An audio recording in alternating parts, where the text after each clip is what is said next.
Out Alive is made possible by Outside Plus subscribers. iOS users can now explore content from more than 30 publications in the Outside Plus app. Browse gear reviews, training plans, travel guides, videos, and the survival stories you love.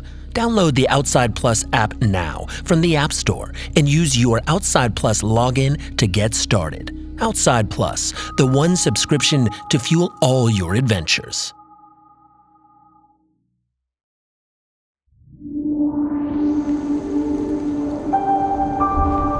Most of us view our outdoor adventures as something we do for ourselves.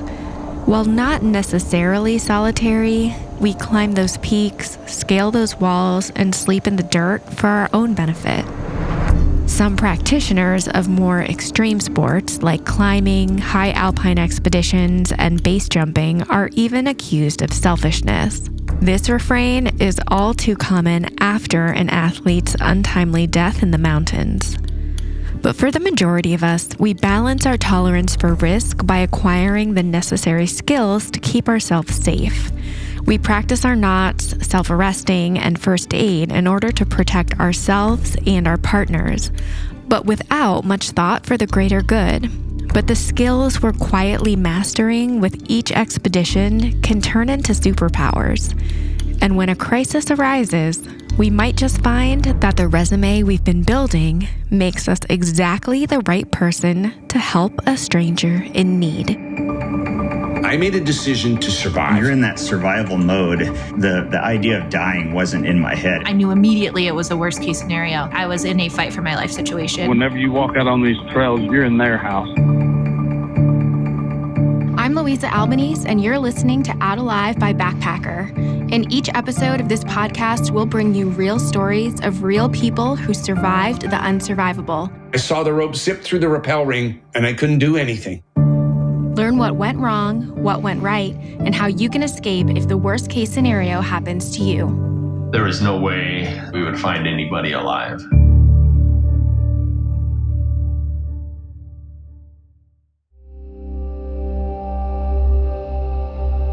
My name is River Berry. I'm a mental health therapist. I have a passion for the outdoors. Used to work in wilderness therapy, so a lot of crisis response and emotional first aid happening there.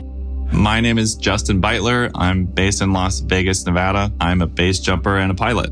I would say that I love climbing more than anything else I do. I started logging climbs in 2019, but I don't just climb. I like to rotate sports. So in the warmer seasons, I am mountain biking and rock climbing. And then in the colder seasons, I'm ice climbing and split boarding. I was in Moab for Thanksgiving. A bunch of friends and I had gone there to go base jumping. And if you don't know what base jumping is, it's jumping with a parachute, but instead of jumping out of an airplane, you jump off of a fixed object. So BASE is actually an acronym that stands for Building, Antenna, Span being a bridge, or Earth being a cliff. Moab, Utah is an outdoor enthusiast's mecca.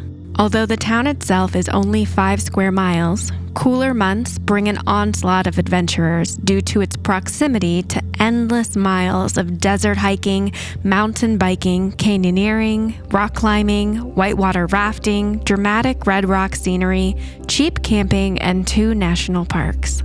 The week of last Thanksgiving, Justin was in town during the annual local base jumping festival Turkey Boogie 2022, and River was visiting Moab after having spent some time climbing in nearby Indian Creek, one of the most iconic desert climbing destinations for its signature crack climbing on sandstone towers. I had just left Indian Creek that morning. We were driving out. One of my really good friends came down. She doesn't really climb too much. We decided we're going to go to King Creek and hop on some bikes and get some riding in. So we had just rolled up and we were in the parking lot. We were gearing up, got my knee pads on. I had already lubed my chain.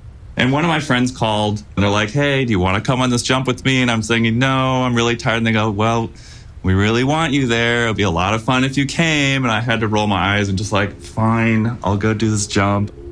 The Cane Creek trailhead where River was planning to start her bike ride is also adjacent to a very popular base jumping area. From the parking lot, bikers and hikers can watch people huck themselves off the cliffs above and parachute down to the ground. At the same time River was gearing up, a group of base jumpers had assembled at the top of the cliff, including Justin and another one of his friends who was visiting from Australia. We get up to the top of this jump and everyone starts putting their gear on and going through the normal rituals. If you've never been on a base jump before, it's just an interesting dynamic of all the things that take place before you go on this jump. Everyone, I think, wonders, like, how do you figure out who's going to go first? Just what is it like? It's really tense. Like, you're all about to jump off of this cliff, which is a little bit of a crazy thing to do. It's really scary. Generally, everyone's just kind of terrified and walking around pretending like they're not terrified, but everyone knows everyone else is terrified. I was doing tire pressure. Everything was ready to go. Literally, we're about to pedal away type of deal. I kind of lined up, did the jump. Everything felt good. Right after you open your parachute, like, your mood kind of changes from being terrified to just being super ecstatically happy. It's like you survived some big traumatic event or something. I'm celebrating on the way down. Right about that time, I looked up at the cliff to see my other friend jumping, and you knew right away that it wasn't going to be good. When you're jumping with a parachute off cliffs, there's only a few things that can really go wrong. One of them is your parachute opening facing the wrong direction. You need to try to respond quickly and turn the parachute and turn it away from the cliff and fly away from the cliff. The problem is we really don't have much time to do that. The only distance that you have from the cliff is however hard you ran off of it or pushed off of it, and you might have a couple seconds to try to reach up, get the controls of your parachute. His parachute opened backwards, kind of spun his body just a little bit, so when he reached up, like, his controls weren't in the spot where he was expecting them to be, and so he hit the cliff. And he hit the cliff pretty hard. And so now you're in a position where your parachute's still trying to fly forward into the cliff, and it can't do that, so it just drags down the cliff all the way towards the ground. And then his parachute caught on a sort of an outcropping of rock. This person is like hanging up in the air just delicately. It looks fragile, the situation. And I remember so vividly, instantly, like, praying. Like, I don't really believe in organized religion, but I'm a very spiritual person, and I just said, great divine, please help this person. In no way did I think that I was going to be part of it really at that point in time, because I just didn't understand how I could be part of it. The Australian base jumper was dangling about 80 feet up the cliff wall, held only by his parachute, which had snagged on a ledge.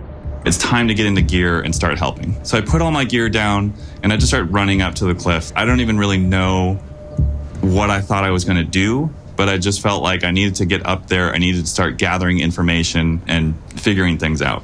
I see my friend up there. He's not moving at all. And the first thought that I had was, he may be a goner. It was really kind of a scary moment that you didn't hear anything, you didn't see anything. My brain just kind of went into this mode of, like, gathering resources. I have a friend that has a rope. I have another friend that's got some harnesses. The one thing that we don't have that we really need is some trad gear, some rock climbing gear. Justin thought that in theory, someone could climb up the rock to his friend. But without trad gear or pieces of hardware that a climber places in the rock, they had no way to protect against a fall. Right about that time, one of my other buddies arrived on the scene, and I told him, okay, I've got to go. Stay here with our friend. If he wakes up, keep him calm, tell him not to move. He can't move around too much or he might fall. And that was really the thing I was worried the most about, is I didn't know what was holding him up. If he moved around, maybe that parachute's going to slip and he might fall. And then all of a sudden, a stranger just, like, runs up to me, like, standing by my van, and he just starts asking not just me, but everybody in the parking lot, does anybody have rock climbing gear? And that's when this girl just piped up from across the parking lot. Hey, I've got gear. What do you need? And that was River. And I had a double rack. I'd just come from Indian Creek, plus I had my van of all my things. And I had a couple harnesses and what used to be a 70 meter, but now is a 69 meter rope, and grabbed all my gear, put it in a creek pack, and he just, like, took the pack and ran away. It was crazy. Now I think about it and I'm like, I just gave a stranger thousands and thousands of dollars worth of my gear. That's crazy. And he was just like, meet me up there. And at this time, I'm like, this dude must be some crusher, trad climber and he's gonna go save this dude. I'm gonna go belay him and help out. I had this like instinct to just run with him, but then I was like, wait a second, I'm like in biking gear. I need to take a minute to breathe and put on climbing gear and pack some food, some water, a puffy, first aid stuff. Just take a minute to make sure I was taking care of me also, so I could help out in the best way possible. I had not even gotten Justin's name yet, but the stranger that I had briefly met in the parking lot was there, and I was just like, okay, cool, we're gearing up. I get everything out of my pack, and I'm like, I just want to let you know, this is what my climbing resume looks like. I just want you to know I'm a safe belayer. What's your resume look like? I told her, I said, look, I'm just planning on aiding this thing, meaning that I'm just going to put like slings and anything that I can and basically build myself a ladder to climb and climb the gear, or not the rock. And I'm like looking at his plan and I'm like, oh, that doesn't make any sense. River began to realize that, unlike her, Justin didn't have much experience placing his own gear or climbing desert cracks. The route up to the injured base jumper looked dirty and filled with loose rock. Clearly, no one had ever climbed it, but it was a perfect crack, just like the one she'd just been climbing in Indian Creek, and it led directly to the injured base jumper. And then I just all of a sudden hop into this go mode, this like incredible state of being where you just don't think, all you do is just do what you need to get done. Like, it's so beautiful that the human body has the ability to do this, and it still shocks me to this day. And she was all of a sudden this ball of confidence that she just started barking orders of, all right, Justin, you've got this harness on. I need that one. Take it off. We're switching harnesses. There's another guy there. She says, okay, you need to go over there and start getting my rope flaked out so I get ready for climb, and I need those shoes. And she's just, boom, here we go. This is the person that we need to lead this charge to go get my friend. I walk up to the crack, and I'm not trying to be below it too much as I tie into the rope because I don't want the base jumper to fall on me. And I tie in, and then I walk up to the crack ready to climb. And before I climbed, I was just like, wait a second. I like look at Justin, I'm like, what's your name? What's this guy's name up there? And I just pray for the three of us. Please just watch over us, watch over my friend. And I was just really impressed by that. I'm not particularly a religious or spiritual person. I was more just really impressed that we're in this position where there's a lot of pressure to move quickly. It's really tense and it's really scary. And she was totally in control. I'm going to do things on my terms. I'm going to do them when I'm ready to do them. I wasn't thinking about anything other than just going. We had a brief plan of if the base jumper was falling from the air, that like Justin would yell rock and I would tuck into the rock. You just had to block it out of your mind. It would have been pretty catastrophic. Some 150-pound guy or 180-pound guy falls 80 feet on top of you. It's probably not going to end well. And that was about all we said, because if you start talking about the reality of the situation, which is you're probably going to get really hurt or maybe even killed if this guy falls, it's a little bit overwhelming. I just planned on not looking at all whatsoever, and that thought came, and I like made the plan for myself, but then I like pushed it away and just did what I needed to get done. And as I start going up, it just becomes so clear that this crack had never been touched before by humans. It was just so covered in sand. There's rocks pulling off that I'm not expecting to come off. It's just chossy. I'm like pushing giant rocks into the crack so that they don't fall on Justin, who doesn't have a helmet on because I only had the one. And it was pretty delicate. As I go up, like about halfway up, I was really pretty stoked to hear like breathing. It was like, oh, he's alive. We didn't actually really fully know, or at least I remember questioning it. And I remember just like yelling to him as I was going up, you're a badass. I would just like yell something similar to that. You got this, I'm coming for you. She just got into the zone and was just on it. It was like any other day of climbing. And I'll never forget, every time he would wake up, then she starts caring for him. And you could hear her look up at him and just say, hey man, you're gonna be all right. Once I like was going up and almost to him, my friend starts coming in and out of consciousness, and it's clear that something's on with him because he just starts screaming in pain. So I guess we figured out at that time he was probably broken his leg. And he would wake up and scream and talk about his leg, and then he would pass out again. When he started begging me to help him out, stress flooded me, and I started to really feel like I was starting to rush. You could see her body start getting a little bit tense. You could hear her breathing start coming up like she's starting to get rushed. We'll be right back.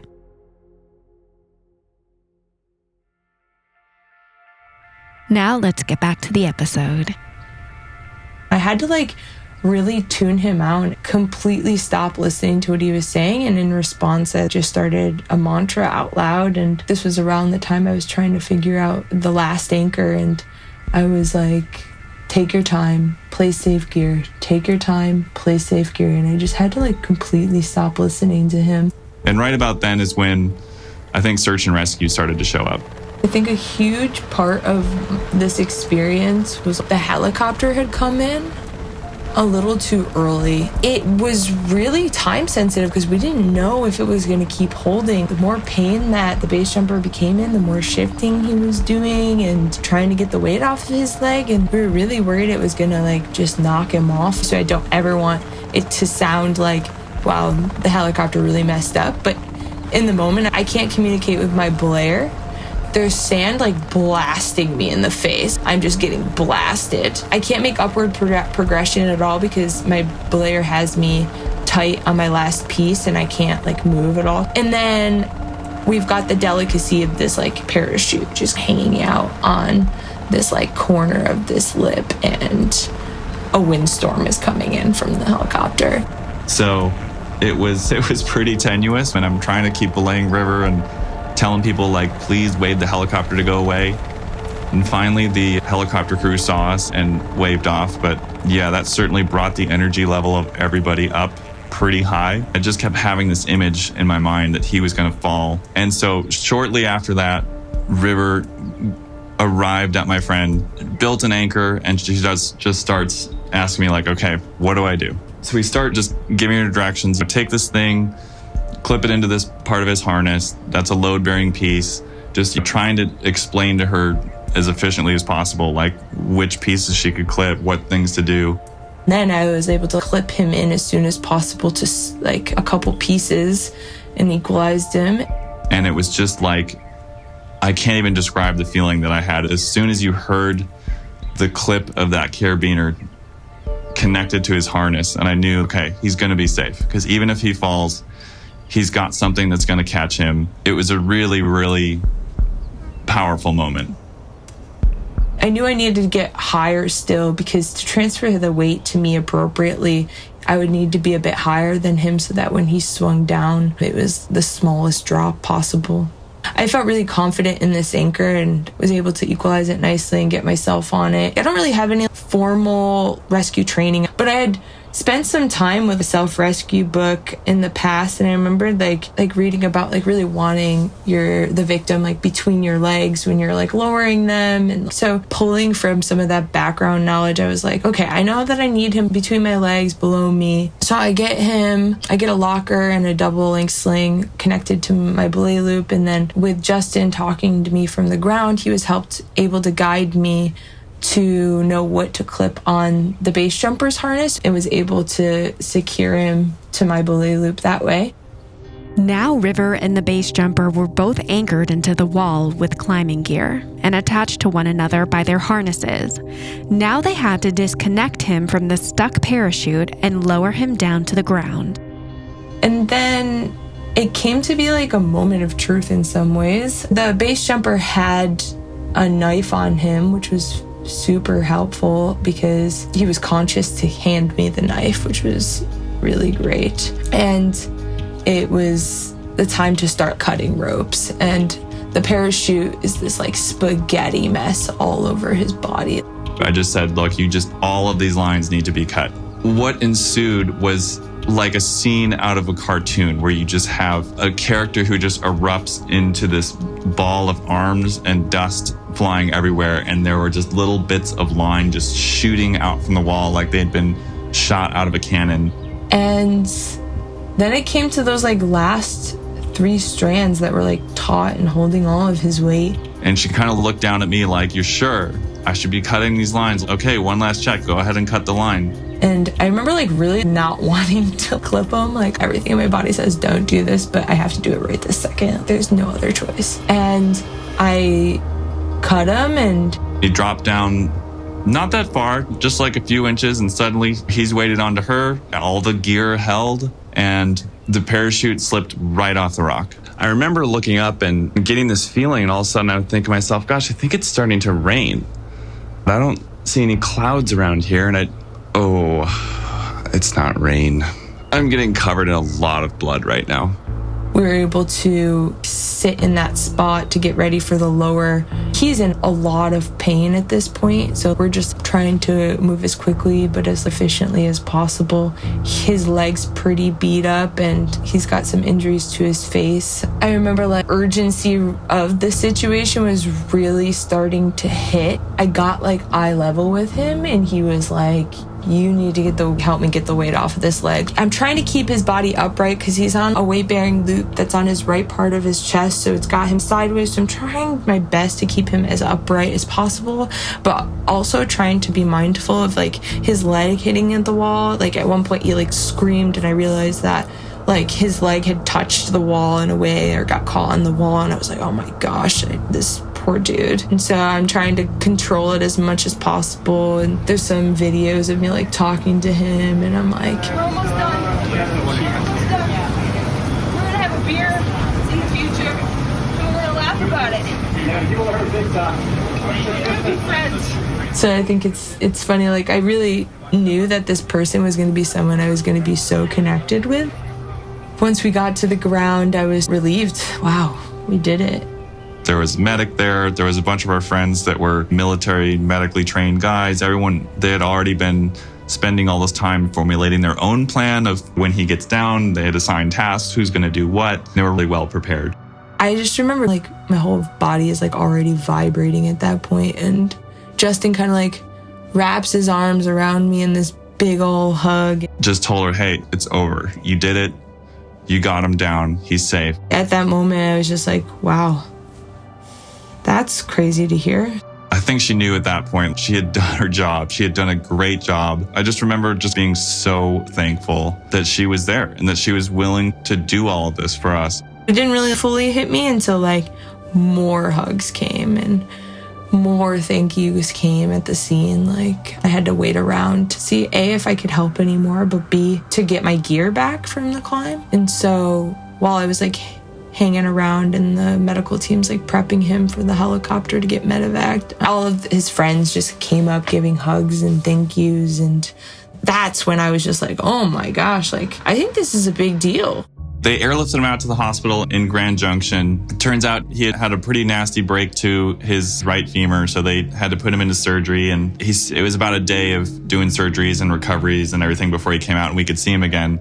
I hung out with all of his friends quite a bit, which was amazing. What a beautiful way to process like such a challenging thing is to be there with people that were there and that people that really understood this like very intense experience. I like did a lot of journaling because it feels so important to get it right. Every little detail feels so important. I don't know. I just think it's crazy that it feels like everything was so perfectly aligned. Like it felt like I was supposed to be there and that he was supposed to live. And so many little things line up for that. When I was at the van, I could have been gone pedaling away like 5 minutes after that. If it had happened 5 minutes later, I wouldn't have been in that parking lot. There's little other things like I had just learned how to aid climb, I think 2 weeks before the rescue, which gave me like the skills needed to progress like in an efficient manner up to him. Just so many little things that just blow my mind. It's wow,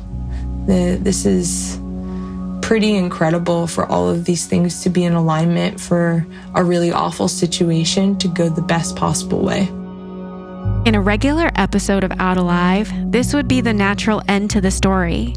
But while doing some research about base jumping in general, I happened to come across a base jumper who said they had recently went with River on her first base jump. I immediately reached back out to River to find out more. I recently returned back to the route, and to do that, I really didn't want like a big group of people or anything. I really just wanted Justin, who was my belayer from the rescue. But in prepping for going back to the route, Justin was like, hey, do you want to try base jumping? Well, I'm like usually the person to say yes to things, like especially new opportunities. And I was like, yeah, I mean, if the conditions are right. And I think it might have been 10 minutes between the text messages. And he's like, it's booked. And I was like, oh, wow, that's actually a different feeling than just talking about it, you know? It was actually quite terrifying to think about at the time. I run a company called Tandem Base Moab. I've got just over 1,500 base jumps, 11,000 skydives in 17 years. And it's taken me around the world, made all kinds of friends, seen all kinds of places, and I wouldn't trade any of it. This is Matt, the base jumper I just happened to connect with. While this seemed like a huge coincidence, I quickly learned that the base jumping community is pretty tight. Not only does Matt own his own company taking people on tandem base jumps, but he also works search and rescue. He was called to the scene the day Justin's friend crashed. So Justin contacted me saying, hey, do you have any availability for tandems? And I said, I do. And I had a feeling it was going to be River. I'm pretty active in the Moab base jumping scene. I heard what was happening. I was in the parking lot watching her climb. Had not met her. Heard how it all played out and thought it was pretty darn awesome. I allowed everyone to take 48 hours and to let emotions relax and settle. And then I was like, hey, I need to reach out to this person. This person did base jumpers a tremendous solid, and I'm just really impressed. So through the magic of social media, I reached out that way. But truly, I didn't actually give her a hug and introduce myself until about a week ago when she ended up doing a base jump with us. So I did a tandem base jump. So what that means is that I've got a full body harness on that base jumpers use, and he's got one on, and he clips me to him. There I was one Saturday morning about a month after the rescue, standing there with her, about to take her on a base jump, which to me it was, tremendous courage and really cool character. I instantly started thinking about all of the possibilities. It's interesting, when we were at the top, I felt the most triggered by seeing the harnesses and like starting to put the harness on. Instantly, I was back in that place when we pulled out the harnesses and like kind of felt my body flood with adrenaline and just like had to take a minute. It was like time for us to like start going towards the edge. And I was pretty much just like, all right, River, you're not allowed to think. No thinking at all whatsoever, only doing. So in the video, you hear me say like, no thinking, only doing. No thinking, only doing. I'm really big on mantras. I definitely never thought that I would base jump. I was standing completely on the edge of this cliff. It's around a 400-foot cliff, I think. It looks similar to the cliff that my new friend had crashed on. And so I'm like looking down this like 400-foot cliff and just like, okay, yeah, this is really intense feeling, but trying not to think at all. And then we did the countdown and we jumped, and all of a sudden it's like, you know, when you're at a roller coaster and it starts going down, you lose your whole guts, like your guts like just drop out of your body type of feeling. Like it's that feeling, only like you feel like you're dying because you're just plummeting in air. And then the chute pops open, and it is the best feeling in the whole entire world when that chute just pops open. Working on this story, I couldn't help but find the entire idea of base jumping a little ludicrous, but I really wanted to understand. So with 17 years of experience under his belt, I decided to ask Matt. Do you think that somebody who hasn't experienced base jumping can understand it? Ooh, fully? Probably not. I don't know that you can understand anything that you really haven't experienced and all you're doing is judging the book by its cover. To the average person, probably not, no. I think it's one of those things that you need to sink your teeth into. And maybe it's in your spirit. I think there's something, to me it makes total sense for the average person or the majority of the population to look at base jumping and say, absolutely not. It's against every survival instinct we have, right? I think a lot of people label us adrenaline junkies, and I understand that. For me, I'm in the outdoors. I get to experience places that 99.9% of the population is just never going to go. The moments before a base jump, anything else that's happening in your life, in your head, in your job, in your relationship, it goes away. Everything needs to be calming. You need to be operating with a super clear mind, and you need to focus on the task at hand. If you're doing it well and you're operating within your experience and comfort zone, you find total peace, complete calmness. It's just clarity. Nothing else in the universe matters except for you, where you are standing, and what you're about to do. That's not to say there's not always risk involved. I've lost friends base jumping, yes. I've lost friends in car accidents. I've lost a friend to suicide. I've lost a friend to cancer. I guess what I know is that we get a finite amount of time here, and what matters to most base jumpers is packing that filled with experience. I think most of us are people that want to, think less about the bank account and more about that memory bucket and just, hey, how much did I get out of life? And that doesn't mean being overwhelmingly reckless or crazy or mindless. It just means fill your life with incredible experiences, and that's certainly what base jumping provides. In January, River returned to the scene of the accident and made the first free ascent of the crack, meaning she climbed it under the power of her own body without pulling on gear to aid her ascent. She added a permanent anchor so that others could climb the route and gave it a grade of 5.10 plus. River named the route Lifeline. I don't have rescue experience. I don't think I'm the most sendy climber. I'm a competent climber. I've done a lot of wonderful things that have equipped me for this, have the skills for this rescue. I wouldn't say that I was the perfect person for it. I didn't think I was going to be part of that. I wasn't running up oh, what can I do to help? I felt very removed from this situation until Justin came to me. So I'm not saying, oh, be like me, I'm exceptional. I'm just saying in general, if you can try to help, help. You don't have to be a superstar. Joe Schmoes can still be helpful,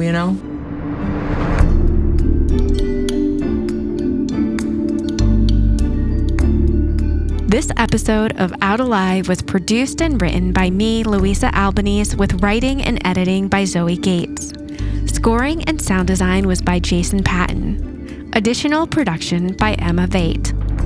Thank you to River Berry, Justin Beitler, and Matt Lajunas for sharing your stories with us. Thanks to listening to Out Alive, and if you have a backcountry survival story that you're interested in sharing, you can email me at outalive@outsideinc.com.